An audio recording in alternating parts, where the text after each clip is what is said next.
beginning part.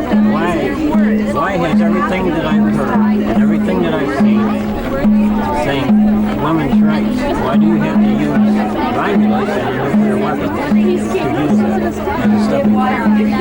Yes. For your women's rights. What does that have to do with that? I think a big part of it, and anybody can correct me if I have got this story straight, my feeling is, my sense of the history of this whole thing is that it's mostly chance that a lot of people who don't live very far away from here got the idea, just like me down where I come from, got the idea that maybe we would like to sort of mount something outside of Where do you live? New Jersey. But it Then why aren't you in New Jersey? Got to go back to New Jersey. See something happening on the news looking to New York's still in the future. I can't tell you for sure or not. It depends on whether the people around me want to do something with that. So, who knows? It all goes back to the main point.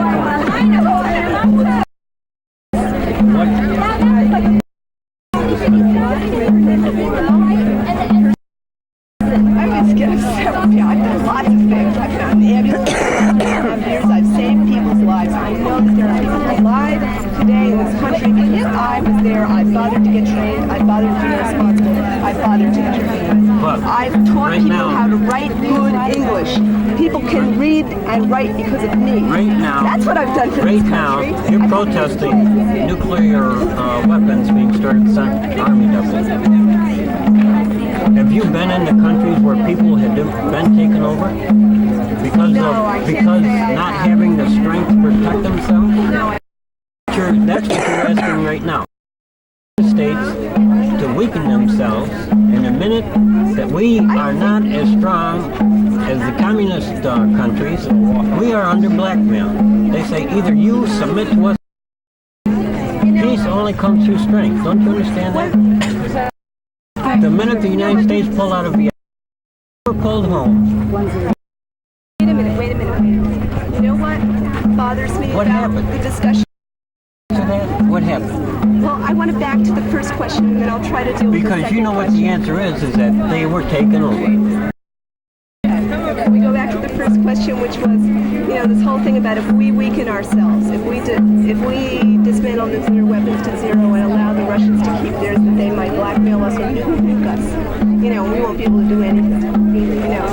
That is something that I heard like 6 times last night from local people, and because it was so tense, it was very difficult to talk. At least you and I are talking, and it's beginning to be clear to me that the community feeling is that what we're about is having all the American nuclear weapons sort of dismantled, and say, okay, Russia, do whatever you want to us. And the thing is that, we're not dumb. We know that those things are pointed at us, and our stuff is pointed at them. And the thing is if something gets going between the two of us, a lot of people are going to die.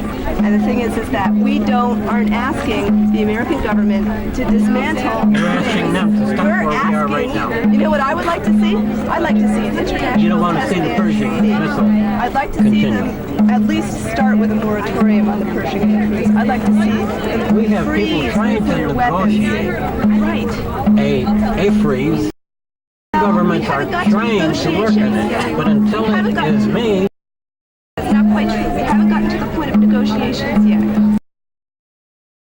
In certain states that we want the freeze to go, it's gone through Congress with modifications. Well, no, only has gone through the House. It hasn't gone through the Senate. We're going to go ask President Reagan if he'll consider opening negotiations with Russia. Year after year after year, we have tried to each other and have been unable to talk to the Russians. That's not.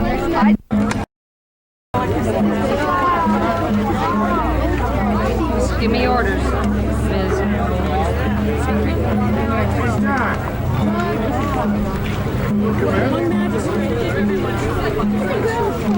Put your hand there. You know where your trigger is, right? Right, which is right here, right? Your lens is okay, leave it on there. And I think 16 is okay. If you start getting a little line on the left side, Looks so dark. 11. I know, but Janice said it's okay. I don't ever use manual. I always use automatic. Why don't we just use automatic? Because automatic is fucking up. Let's try it again. It just... Do You don't put this thing down? No, you can see it better. I can see it better that way. The other way. I don't have to squint my eyes. Do you like to squint your eyes? No, I like to go like this because it's just much easier to see. Now, so I zoom in. Oh,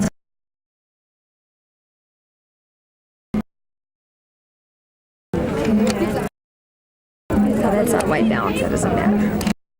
Screwed up by pushing the white balance. No, I didn't touch the white balance. Okay. Now it's black. It's black? Yes. Oh, now there's like a line on the side. Like a...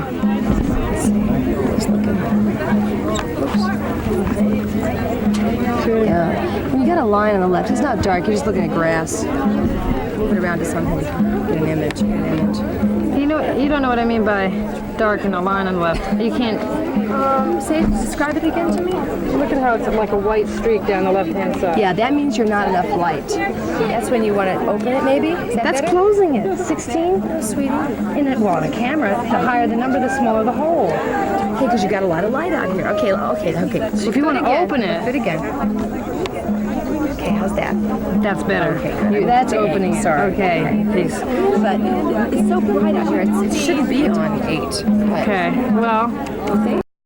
They don't stuff. Okay, just get another. Don't let Judy or Barbara leave so that you have some backup here.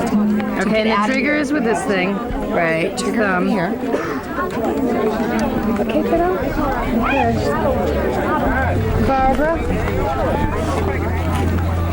Oh, wait, this is something happening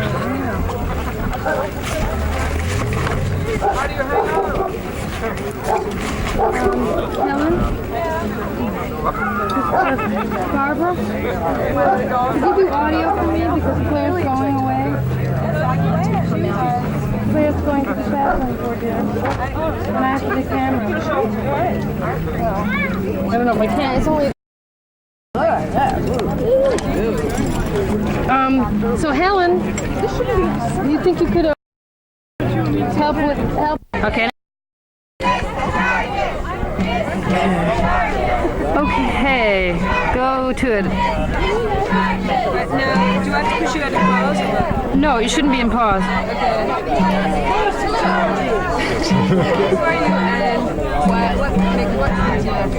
My name's Peter Trigo. I'm pastor of the Presbyterian Church in Seneca Falls, New York, and many of the women that are going to be arraigned or whatever is going to happen today stayed overnight in our church on Friday night prior to their march on Waterloo on Saturday. And most of them had come up from New York and used our church facilities and left from there that morning, so I was just concerned, wondering what has been going on with them and if the charges would be dropped or not. What was the first that you actually heard of the encampment? I would say probably about 3 months ago, 3 or 4 months ago. It came to the front. I guess like everybody else, I didn't really think that much about it other than it sounded like a good idea. But then gradually it built up a crescendo in terms of interest from the community. The group that stayed overnight in our church requested use of our facilities probably a month ago, I'd say the earliest. And we're a delightful group. Our church secretary stayed with them all night, and the Catholic Church in the community came over and fed them breakfast that morning. So it was sort of an ecumenical effort, which was very nice. So had there been organized ecumenical support from the beginning, or were you instrumental in establishing that connection? To be quite honest, there's been very little done on that. I think a few feeble attempts have been made, but we fell way short as clergy of becoming involved in it. We've been involved, our church has been involved in the past with peace marches and so on. We had a group stay over last year that marched, I believe it was from Boston, believe it or not. But as far as an organization, we were very loosely. The ministers were going on vacation too, so that some efforts were made though, but it's certainly not as much as could have been done. Do you think that the encampment itself will help you to organize against nuclear weapons in this area? It certainly will. It's going to help us organize, hopefully, in a spent town fears and rumors that this is elicited in the community. But in terms of being on board the nuclear movement itself, we're pretty involved from that standpoint. Our church has gone on record as supporting nuclear freeze and so on. But I think it's going to add, can't help but add to what's going on. Has there been any expression of this from the pulpit, or is it done more indirect? Yes, use the pulpit, but I try to be very careful on that. I try to weave it into sermons rather than hit people head on, but that just happens to be my approach. But yes, there's been expression of it, definitely. And what kind of reaction do you get from your Well, not a lay standing people? ovation all the time, certainly. But I would say for the most part, they're very receptive once we get beyond the issues. The fact that we're not going to lay down all our arms and things like that. The fact that annihilation is possible with the entire world. It matters not what your sex is or age. I think we can comprehend that. I'd say it's